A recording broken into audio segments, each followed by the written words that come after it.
उत्तर प्रदेशातील प्रतापगड जिल्ह्यातून एक खळबळजनक घटना समोर आली आहे। मिश्रपूर मुस्तफा गावचे माजी सरपंच गुलहसन यांना 2 पत्नी असून त्यांना एकूण 18 मुले आहेत।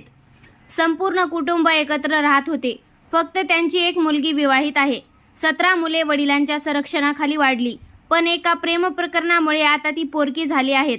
गुलहसनचे सुमन देवी नावाच्या महिलेसोबत बऱ्याच काळापासून प्रेमसंबंध होते। गुलहसन सुमनला सतत ब्लॅकमेल करत होता आणि भेटण्यासाठी तिच्यावर दबाव टाकत होता।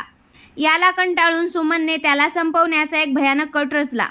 18 मार्च रोजी सुमनने गुलहसनला भेटण्याच्या बहाण्याने जेटवाडा येथील बगियापूरमध्ये बोलावले।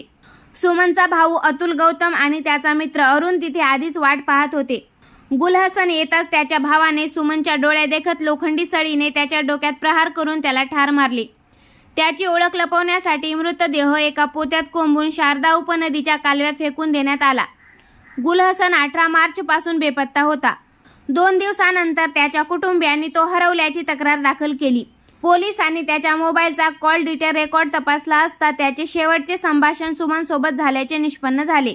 ताब्यात घेऊन कसून चौकशी केल्यावर सुमन रडली आणि तिने आपला गुन्हा कबूल केला।